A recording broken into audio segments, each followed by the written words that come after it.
The rise of the machines is just around the corner.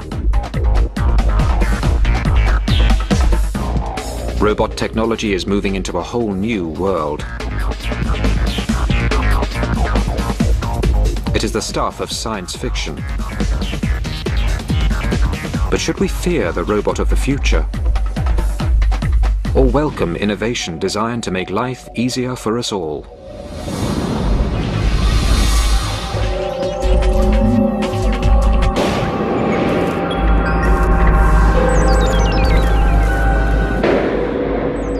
In the near future, robots may run our world. They could manage our cities, our money, even the details of our private lives.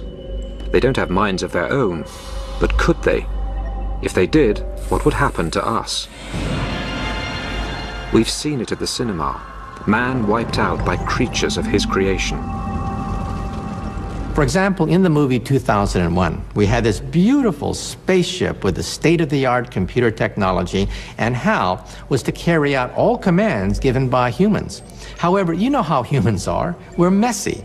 We give sloppy commands, and commands were given to the computer that logically could not be carried out. And so the robot said, well, if the humans give me orders which cannot be carried out, the only logical way to carry out these ridiculous commands is to eliminate the humans. And that's precisely what the robot did. That's the problem with robots. No common sense. Man's innate ability to think, decide, and act has not always served the human race well. But wouldn't a world run by robots be worse? Much worse. If there's an earthquake, all of a sudden we have a shutting down of the water supplies. And the robot will say, well, we must take care of all the fires that are breaking out. It'll divert all the water to taking care of the fires. And at that point, there's going to be a massive dislocation in the water supply inside a city. And the robot will simply not know which catastrophe is more important than another catastrophe. But such scare stories aren't slowing down robot research. In Japan, scientists are competing to recreate the human race in metal, plastic, and silicon.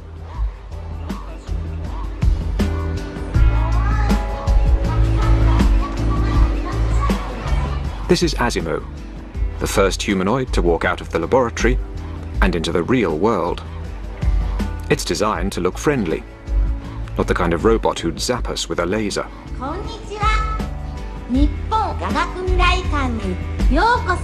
Every step Asimo takes has to be pre-planned, and its batteries only last for an hour. But it's taken nearly 20 years to get this machine up and walking. Masato Hirose was the project's chief engineer. It's our dream to come up with a robot that could be useful in people's everyday lives. I am 46 now, and it would be nice if I could make Asimo into the kind of robot I could use myself in the next 10 years, by the time I'm 55. Asimo's predecessor started off as just a pair of legs. Even so, he was a top-secret project. Scientists didn't want anybody to see their progress or witness their failures. This robot, built in 1986, could only walk in a straight line and needed nearly 20 seconds to take a single step. Picking up the pace was a huge challenge. To walk upright, a person uses 200 muscles, all controlled by the human brain. For a top-heavy robot to walk on two legs, its computer has to perform a constant balancing act. No matter how many times we tried to do this, it always fell over. We refined it day by day, over and over again, and finally got the robot to walk. Engineers spent years monitoring human body movements and then programming their robots to recreate them. It took 4 years to get the speed up to 1 kilometer an hour. It took another 2 years to get the robot to cope with slopes and stairs. Finally, in 1993, there'd been enough progress to attach the legs to something that looked like a body. P1 was almost 2 meters tall and weighed 180 kilos, twice the average weight for a man that size. But its successor, P2, was much lighter and more compact. The first time I saw Honda P2, I was impressed and amazed. It was walking without wires. Everything was self-contained, onboard computers, onboard batteries. So it was impressive on that level, but also just because Honda was able to keep it a secret for 10 years. This is the latest model to emerge from the lab, and is a sign of what may one day be in our homes.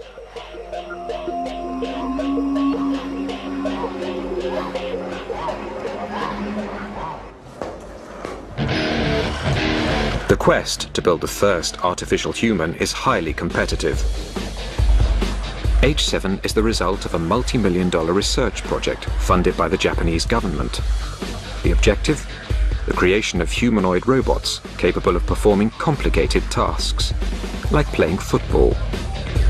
Keeping your eye on the ball and kicking it with your feet may be child's play for humans, but it's a major advance for machines.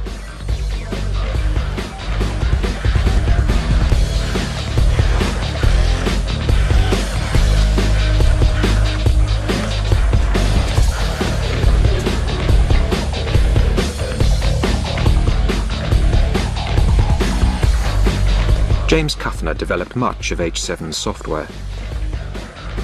If I tell my daughter to go fetch my keys from the kitchen table, I don't have to tell her, move your left foot in front of the right foot, turn 90 degrees, and then enter the kitchen door. She can do that automatically, and we'd like to get robots to have that level of autonomy.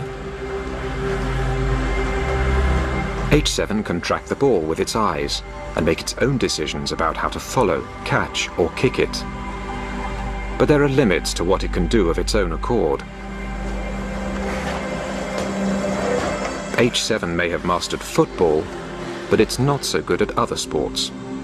A whole new set of software is needed just to get H7 to pick up a bat. H7 doesn't find the bat by using its camera eyes. Instead, every movement is planned in advance and written into its software. H7 is no use if the bat is put in a different place.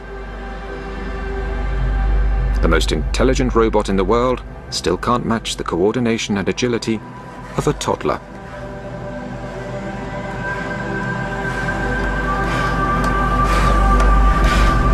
The software that I wrote for H7 took over 5 years to develop and over 100,000 lines of code.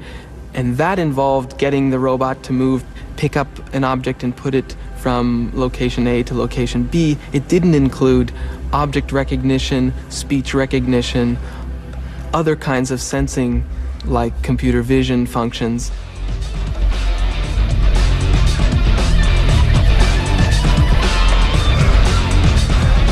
Robotics research has a history of constantly reinventing the wheel. Every time a new machine was developed, they had to write again from scratch the software to control it. So I really believe that we're not going to be able to make progress in robotics without some way to build upon the lessons learned. Despite the challenges, scientists are pushing forward the development of humanoids, believing there will soon be a need for them in the home and the workplace.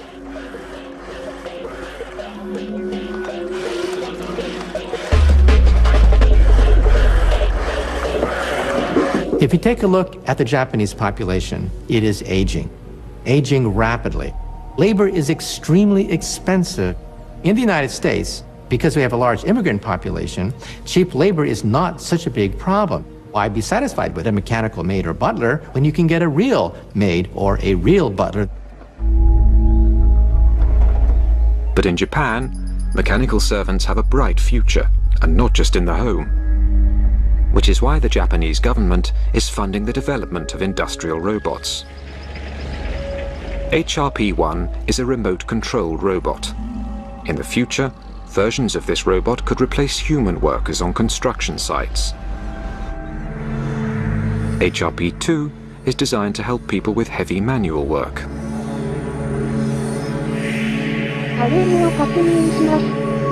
It's remotely controlled by instructions given through a headset.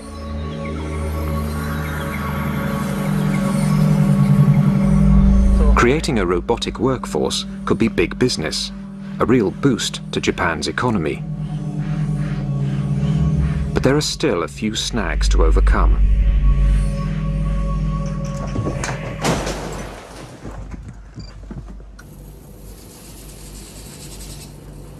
Staying upright is a delicate balancing act. Humans who have 10 billion neurons in their brain have spent over 2 million years learning how to do it.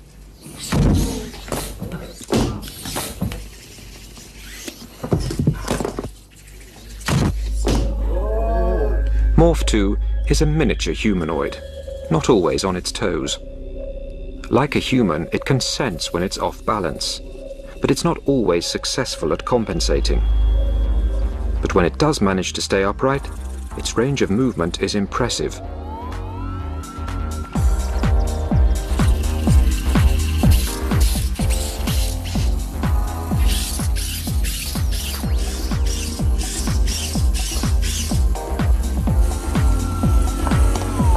A whole new meaning to agility tests. This is Morph 3. Its incredible flexibility is made possible by 26 joints, all coordinated by 133 sensors and gyroscopes, which detect changes in pressure and position. But they can't process all that information as quickly as humans, which is one reason they fall over so often.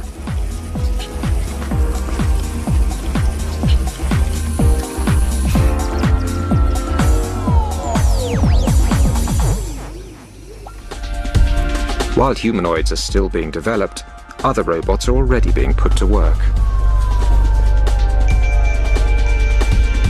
Packbot is a robot designed to help the police or armed forces in dangerous operations. One of the classic situations for the Packbot is a situation where a bad guy has barricaded himself inside a building and a police force is outside looking to make an entry. And they have very little information about what is going on in that building. So the robot is designed to climb stairs, climb into that building, look around, essentially put eyes and ears inside that building, give an idea where the doors are, where the stairway is, where the bad guys are, how many bad guys there are, if there are good guys, and if the bad guys are still alive. Packbot can be controlled from almost a kilometer away. It's a versatile robot, equipped with cameras, microphones, infrared sensors and sonar. The satellite navigation system tells its operator where it is, as well as the roll and pitch of the terrain. We're looking at adding chemical sensors, bomb detection sniffers, mine detection platforms. Basically any kind of sensor that you can come up with, we can incorporate on the back of the robot. Packbot is housed in an impact-resistant aluminium shell that can survive a 3-meter drop onto concrete at extreme temperatures. It can move at speeds of almost 20 kilometers an hour and through 3 meters of water.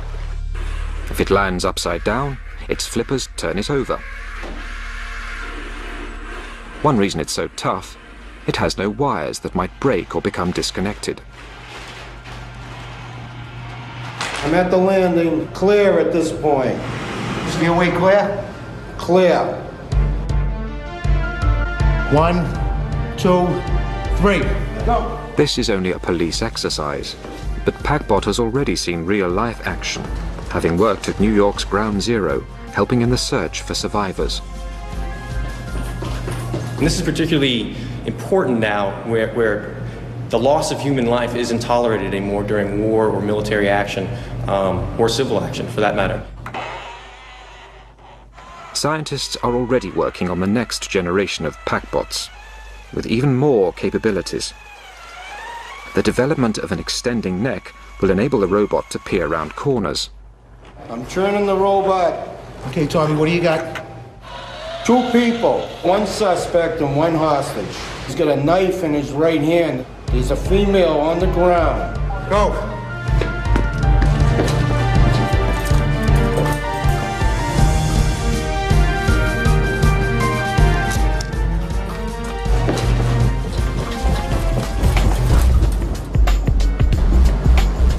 At the moment, Packbot works alone. But there are situations when it will be an advantage to have a whole team. This is becoming possible with new technology called Swarm. This group of little robots works cooperatively. At the moment, they are playing Follow My Leader. The inspiration for their software, the behavior of ants and bees. In nature, 20 million individuals in some of the larger societies of ants all come together and work for a common goal. And they don't have cell phones, they don't have internet, they don't have GPS, but yet they're able to work together collectively and to do complex things like map their environment, form paths, carry food around, communicate information to their nest mates, things like that. So we're trying to get some of that intelligence into robots. Swarm bots can talk to each other without human control. Follow My Leader makes communication easy, especially underground where radio links don't work. The swarm can pass messages through each other until they reach the surface. One robot can say, I need 5 robots to follow me, and 5 robots will run and compete to be the 5 that get to follow, and they'll follow this robot like a train. If one of the robots fails, maybe its motor dies, or maybe it gets caught in a crevice, the world is very difficult. It doesn't matter, because another robot can just jump in and take its place. Teamwork means the swarm can spread out at speed, covering a wide area quickly. The robots can create an up-to-the-minute moving map of the disaster area. So, for example, you could put a lot of swarm members into a burning building, and they could spread out. And they could all have sensors that say where the hot spots are, where the smoke density is, where people might be found. So you've got this map that's growing very quickly. One robot wandering around could never do that. Ultimately, the goal is to construct thousands of swarm robots, clever enough to take on intricate tasks in difficult environments, such as searching for landmines, rummaging through rubble in the aftermath of an earthquake, or even exploring forbidden planets like Mars.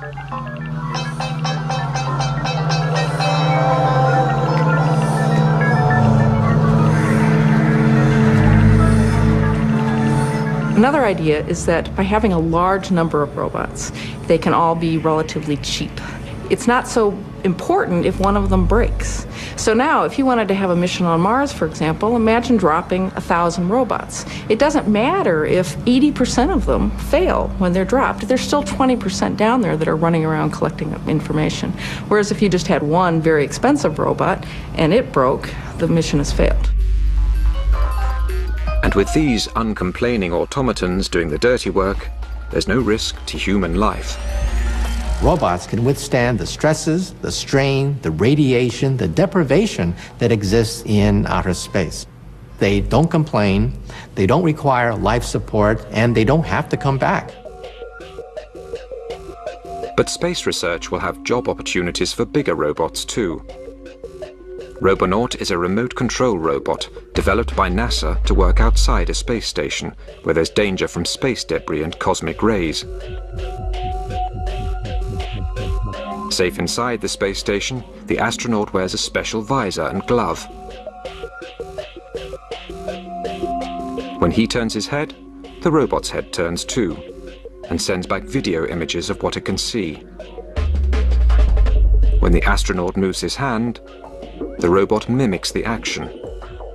One advantage of humanoid robots is that they can work with tools and equipment designed for people to use. But if you don't live in a space station, you might want something a little bit friendlier around the house.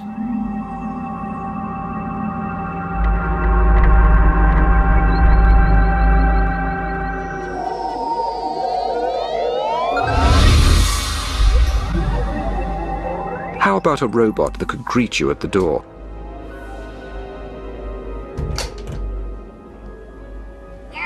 This is Papero, the first domestic robot, coming soon to a high street near you. Hello. 調子はどう? I'm fine, thank you. Yahoo! Papero stands for Partner Personal Robot. It's a PC on wheels. It could act as your personal secretary. It can take voice messages, send and receive email, even operate the TV. 6チャンネル. Hi, hi. Papero is programmed to respond to human requests. It recognizes 650 voice commands and speaks 3,000 phrases.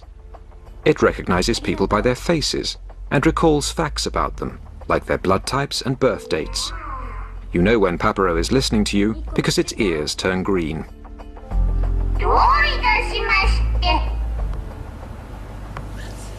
Papero can easily be linked to the internet or telephone.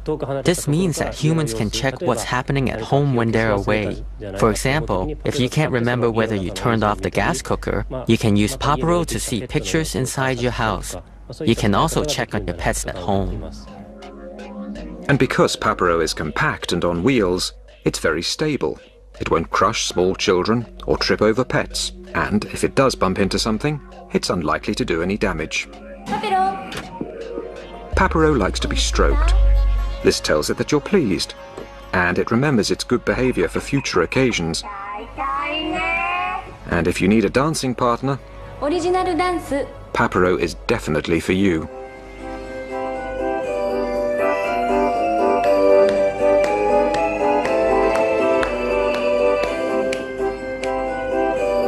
Papero can be as endearing or as irritating as a 2-year-old child.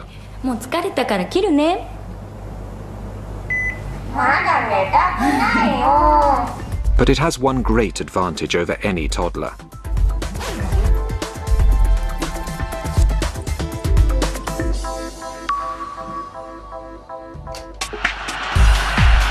"20 years of research have gone into today's robots. But are they ready to join the workforce? Our robots today have the collective intelligence and wisdom of a cockroach, a retarded cockroach, a lobotomized retarded cockroach. However, because of the doubling time of computers, I think that by the year 2020, we may have robots that are as intelligent as mice, perhaps as intelligent as a dog. If robots are really going to be useful, they're going to have to learn how to learn. The dream of developing a human robot has endured for decades, and substantial progress has been made. Now they can talk, walk, and sometimes outsmart us.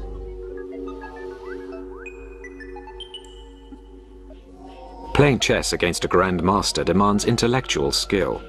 But in 1997, the world's greatest chess player, Garry Kasparov, was beaten by a computer called Deep Blue. So, if they are so clever, why haven't we put them to work yet? The real problem, why we don't have mechanical maids and butlers, is the common sense problem. Things we take for granted are almost impossible to perform by robots. We know that water is wet. We know that strings can pull, strings cannot push. We know that when you die, you don't come back the next day. It would take experts centuries to program a robot to have the common sense of a 2-year-old. So now, robot designers in America are trying a different approach, getting them to learn. Cog is a robot that, like a baby, is learning through experience.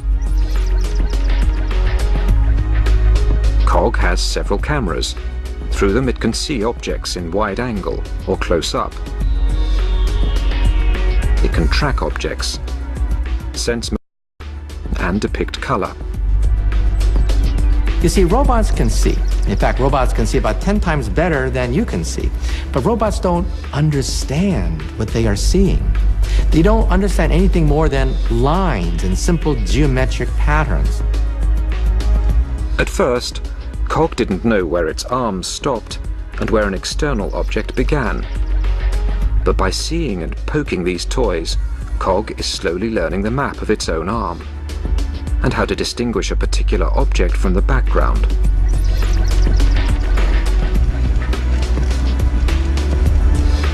Cog now knows that cars move forwards or backwards, not sideways. So, even when the car is placed in a different direction, Cog hits it from the front or back. If robots can learn from experience, they won't have to be programmed for every task. But this initiative is still labor-intensive. We'd like to be able to take that robot in the future and show it, here's how to do the ironing. You know, you fold it this way, you do that, and that's how to iron. You do it now. We'd like the robot to understand that, be able to map it to its own body and do the task. This is K1. K1 isn't doing the ironing yet, but it does try to copy its programmer's workout.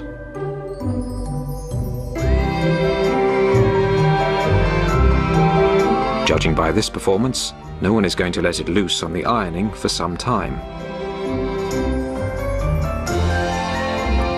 Copying is just the first stage of developing intelligence. If K1 is ever going to learn how to do the ironing, it will not only have to know how to hold the clothes and move the iron, it will also have to understand that the aim of the exercise is to get the clothes free from creases. To achieve this, K1's designer, Yasuo Kuniyoshi, sees a future where robots will grow up and learn alongside humans. This might sound like a science fiction story, but I'm talking about a very long term ahead, the far future. It can happen that newborn human babies are assigned partner robots from the beginning and then grow up together with a robot. A robot would learn its human partner's likes and dislikes and adapt its behavior accordingly. But that's a long way off for K1. After all that exercise, it's time to strip off and cool down.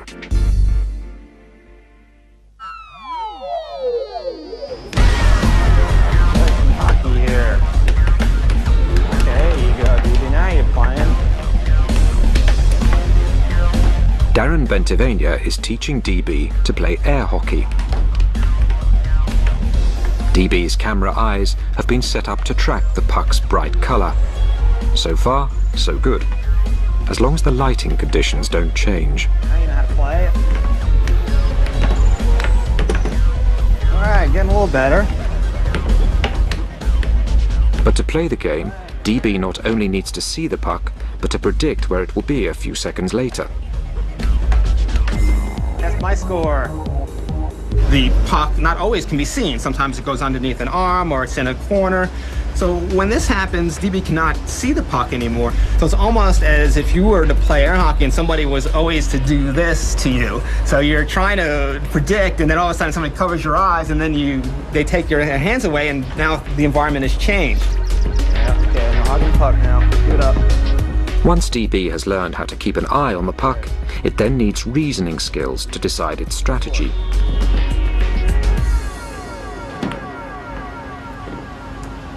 Having chosen its shot, DB needs the motor skills to execute it.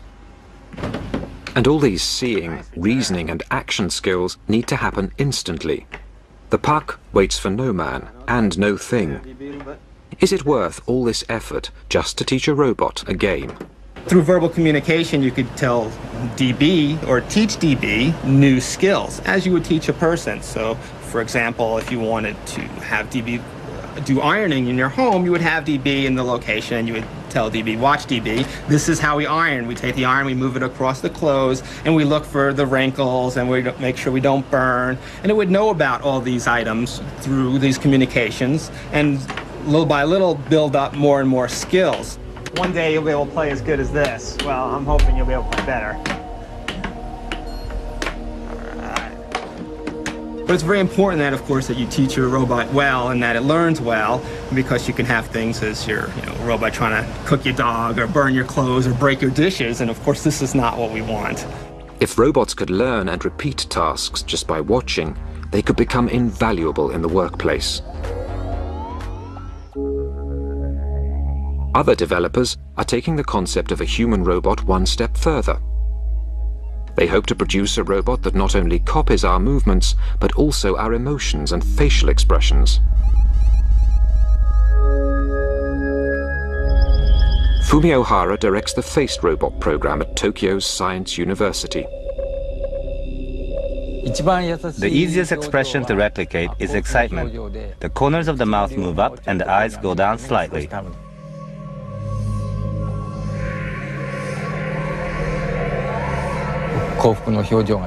But for surprise, the eyes get bigger and the mouth opens, like this.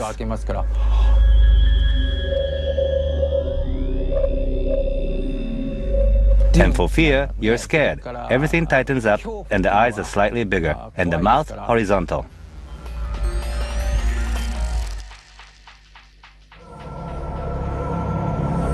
Not exactly a pretty face, but a functioning face, the first of its kind in the world. Silicon is stretched over the skull, made up of semiconductors, wires and pistons. The wires have to be positioned in exactly the right place to replicate the muscles in a human face. But expressions like fear, surprise and anger use similar muscles and can be difficult to tell apart. So it's hard to make the silicon look expressive. We call it virtual communication. We just want to find out how well a machine can fool people by creating realistic expressions.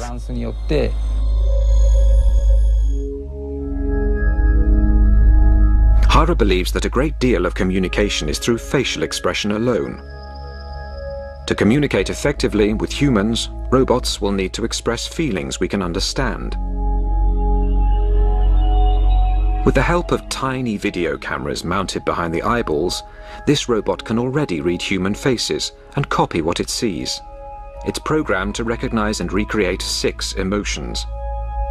But Hara wants to give the face a voice so the robot can not only look angry, but sound angry.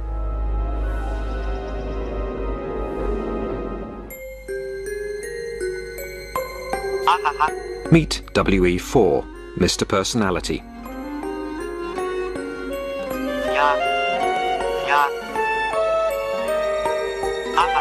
It really seems to enjoy tracking a red ball and doesn't like being ignored.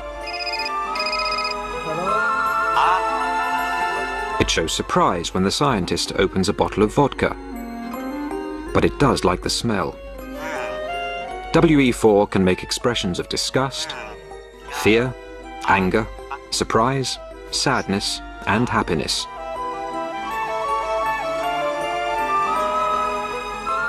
Once a robot can express these reactions spontaneously, it will be well on the way to having a personality. For successful communication, the key issue is compatibility.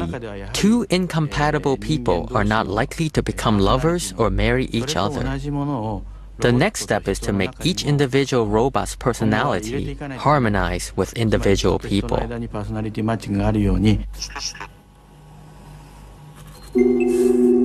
Rodney Brooks is developing a sociable humanoid robot he calls Kismet. Do you want to talk to me today? What do you think? More like that.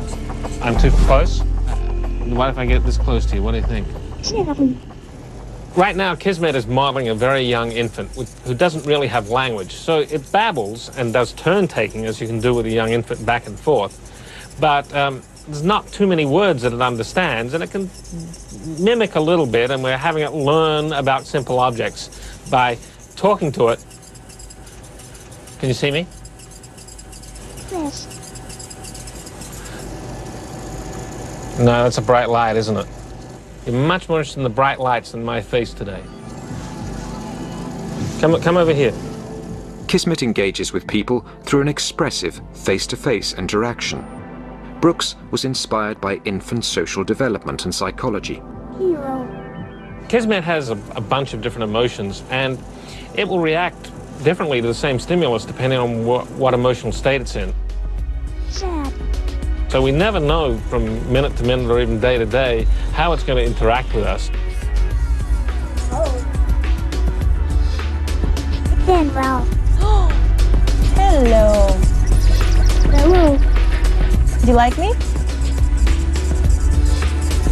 Yes. Kismet was designed to react to social cues and learn from a human instructor. Kismet, say horsey. Say horsey. Horsey. Good robot. There you go. Yes. Yes. Yes, Kismet. 15 computers are involved in making Kismet either bored, lonely, stimulated, tired, talkative, or silent. It's still only a rudimentary personality, but robots are slowly becoming more and more like humans. Very smart robot, Kismet. I think we'll still want plenty of robots that don't have any emotions. My refrigerator works 24 hours a day, 7 days a week, and I don't want to feel sorry for it having to work so hard. But I think there may be some roles for emotions in robots that we want to interact with on an everyday basis, because it's a very intuitive way of us understanding what's going on. Robots are already in the workplace, and they may soon be in our homes. But what about more intimate, life-changing involvement?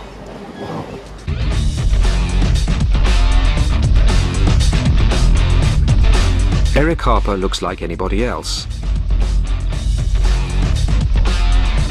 But one part of his body is completely robotic. 9 years ago, Eric lost his right arm in a printing press accident. The day I lost my arm, I had been working late. The rest of the shift had gone home, and I jumped up onto the machine and actually fell in and was drawn into the machine, and then it shut down. My arm stuck in the press, and day shift isn't going to come in till 5:30, so I have 4 hours to wait. Eric was eventually rescued, but most of his right arm had to be amputated. I was right-handed, and having lost my arm, it was like, oh, well, this is going to kill me? No. I'm going to go on. I'm going to do what I want to do. I have a life to live, and it's not going to stop me.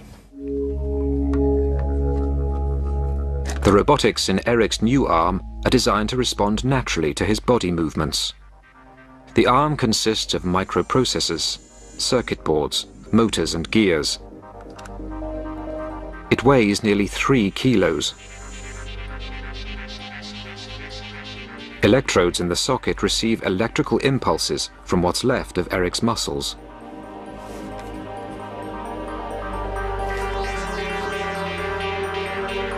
A valve seals the vacuum inside his false arm, helping to keep it in place. A computer reads the electrical impulses from Eric's back muscles and bends his robotic elbow, raising his forearm.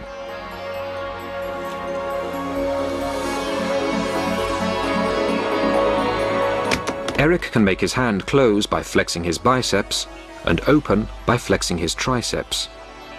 Like all robots, we have to run on battery power, and I have to pop out the battery on the bottom just like this, and then get a new battery and put it back. Occasionally I'll get caught and I'll just run out of energy.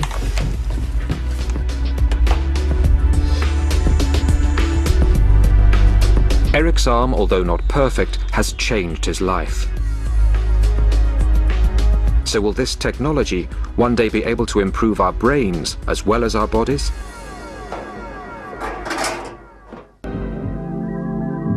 This stroke victim can't move or speak, but an electronic brain implant gives him the ability to operate a computer by the power of thought alone. His thoughts generate electrical activity in the implant, which is picked up by an aerial link to the computer. The signals are then translated into action, and the cursor moves on the screen. The brain is able to communicate with electronic devices really because they speak the same language, which is electricity. A two-way signaling system is being developed so that implants can also receive information from other parts of the body. We want to bring touch into the brain directly using stimulation through arrays of electrodes in the brain. And we think that it will be possible someday for people who are quadriplegic to be able to feel their body again. External brain stimulation is already being put to the test. This is the world's first radio-controlled rat.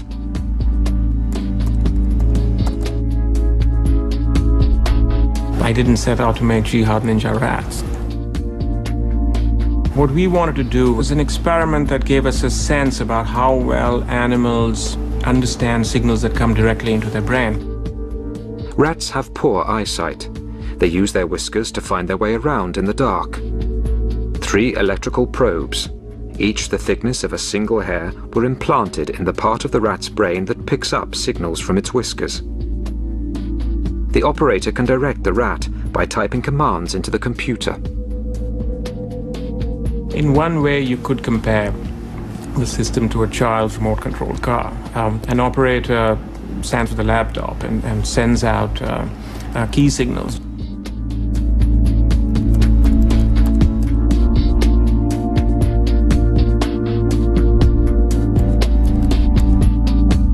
When the signals are turned off, the rat becomes confused until the next signal is given.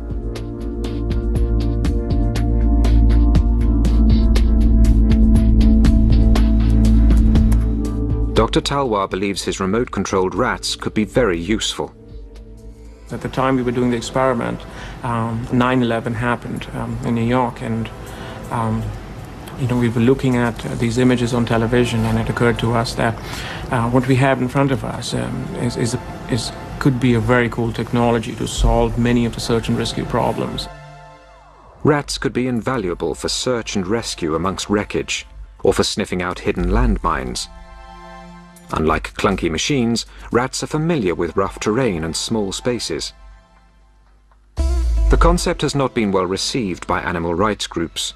Such experiments will be regulated and may be limited if they're shown to cause unnecessary harm or stress to the rats and mice. But one day, humans might choose to have brain implants themselves. As the baby boomers of the world get older and older and more scared of falling apart, I think you'll see lots and lots more medical pressure to augment our bodies and improve them through putting direct silicon digital connections inside our bodies. We've seen time and again that what starts out as a technology for helping people who are ill or sick or injured then becomes optional. And the great example of that is cosmetic surgery. It started out for helping people with burns, but now cosmetic surgery has a whole life of its own for improving people's looks and well-being. If this is what we're prepared to do to make ourselves more beautiful, what would we do to be brighter, more talented, more athletic? We could give people supranormal senses. We can give them the ability to have ultrasound. If you have ultrasound, then you can detect the presence of objects near you without seeing them. You might be able to use infrared, which would allow you to see in the dark. You might have supranormal reflexes. You'd be able to hit a baseball coming at you much faster than you can now.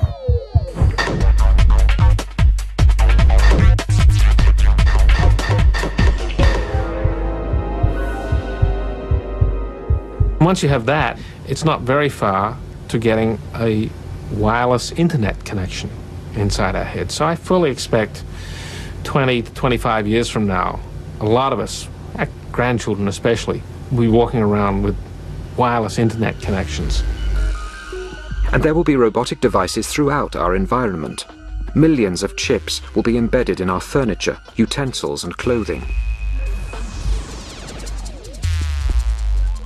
Like in a Disney movie, we'll talk to tea kettles and teacups, and we'll talk to our furniture. And instead of having a robot doctor, our robot doctor could very well be our clothing, for example, with chips in it. Our clothing will monitor our health, our heartbeat, monitor our bodily fluids, and in case of an accident, our clothing will alert the authorities and download our entire medical history before the ambulance arrives. The rise of machines could be just around the corner. And this may be a source of hope, not fear, because the robots running our lives are unlikely to be the metal and silicon creations of science fiction. They'll be part of us. The future of robots is us, and us will be the robots. The combination of person and robotic technology is going to be far better than any pure robot that we can build. Our new robo-beings. A collaboration of man and machine, flesh and technology.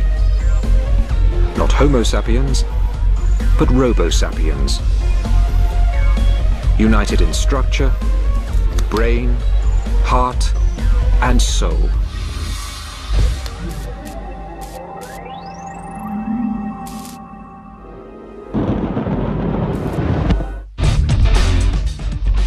Next tonight, there's a terrifying game of cat and mouse off the coast of Bermuda when American and Soviet subs collided. Nuclear sharks after the break.